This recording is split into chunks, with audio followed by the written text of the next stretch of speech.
Prazer aí, valeu, boa iniciativa. A autonomia literária ela nasceu sacando muito que tinha uma cena que estava sendo estancada no Brasil, de um mercado editorial que era muito forte entre depois de 2013, 2011, com o Occupy, com o junho de 2013, com a crise de 2008, com o 15M, com a Primavera Árabe, que não era publicado no Brasil certos materiais interessantes que estavam rodando o mundo. Então a gente percebeu que tinha um controle meio que ideológico no mercado editorial, porque esses livros não estavam chegando aqui, ou certas editoras compravam direitos autorais e não publicavam, deixavam vencer os 7 anos de contrato e pagavam a multa, ou editoras que publicavam questões de política contemporânea estavam falindo e virando selos de uma editora Record, que estava sendo conduzida por editores tipo Andreasa, que estavam numa linha editorial olavista.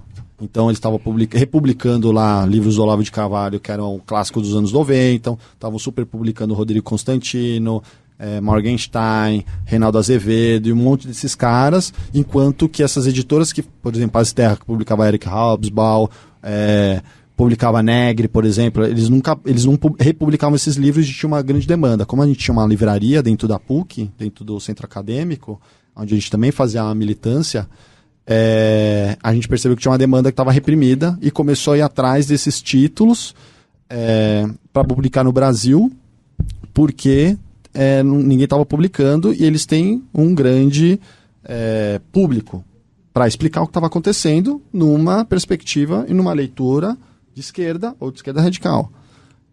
Aí pode pensar, mas isso aí não é bizarro, né? Porque os caras são donos de empresas, são capitalistas, eles querem dinheiro, estão nem aí, se é de esquerda, de direita, etc. Mas não é assim. No mercado editorial é muito ideologizado. O Olavo de Carvalho conseguiu ideologizar mais ainda, fazer uma elite cultural de editores para trabalhar dentro de editoras desse tipo. Tipo, Andreasa hoje não é mais olavista, mas ele era na época. E a gente percebeu isso e falou, se a gente abrir uma editora, a gente vai conseguir desafogar essa demanda, vai conseguir pegar um monte de título que ninguém está disputando, publicando. Tem editora de esquerda? Tinha, óbvio. Mas elas não eram profissionalizadas no sentido de distribuir nacionalmente, de comprar um direito autoral, etc. Ou se tinham também, tipo, tem a Boitempo, tem várias editoras, só que elas não estavam vendo certos públicos porque estava muito preso a um marxismo uspiano ou certos autores, coisas do tipo. Um exemplo que eu sempre uso, porque ele abrange mais do que é o mercado do livro, que eu acho que é o mercado do cinema, é essa questão do Citizenfour, que é um documentário de 2015, que ganhou Oscar. O Brasil está no meio da história, lá contra como a NSA grampeou o Ministério de Minas e Energia, que tem todas as informações de minérios, sobre reservas indígenas, sobre pré-sal, etc. Um documentário interessantíssimo, e você não conseguia ver no Brasil um documentário que ganhou Oscar e o Brasil está no meio da história.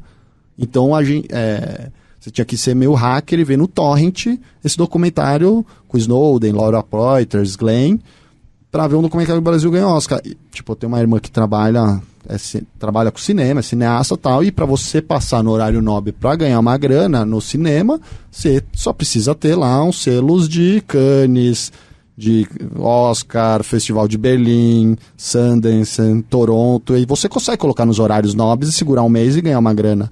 Aí você fala, o bagulho que ganhou Oscar, que conta que o Brasil tá no meio, não tá passando no Brasil.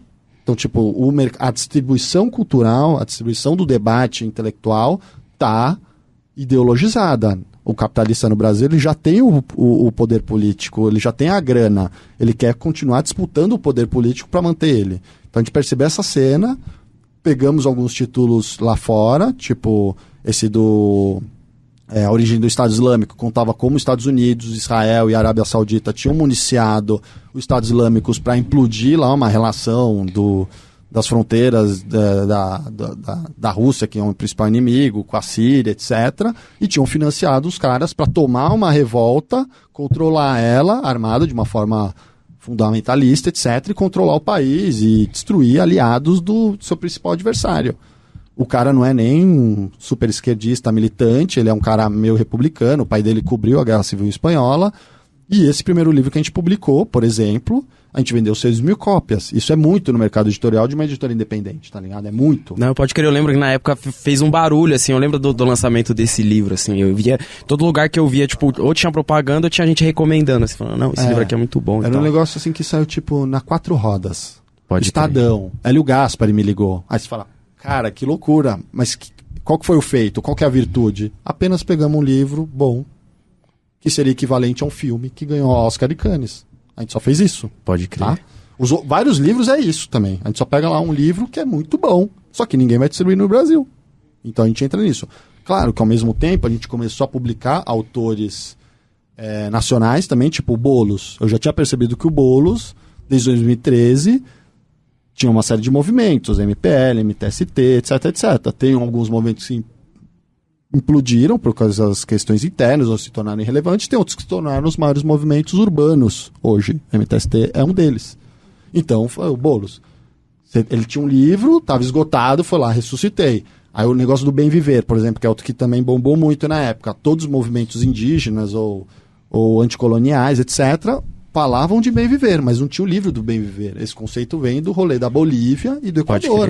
Pode crer. Aí a gente falou, cara, todo mundo tá falando de bem viver, mas tem um livro de bem viver? Vamos atrás desse livro de bem viver. Então tinha um mercado que tava com vácuo total, porque as pessoas que publicavam ficavam velhinhas ou faliram na crise que teve na Livraria Cultura e na Saraiva e paravam de publicar porque viravam um selo de grandes editoras que estavam sendo conduzidas por olavistas. Então a gente falou, cara, vamos fazer um anti-olavismo cultural dentro do mercado editorial. Então vamos atrás de alguns títulos, montar um catálogo e vamos começar a publicar. Só que isso deu muito certo.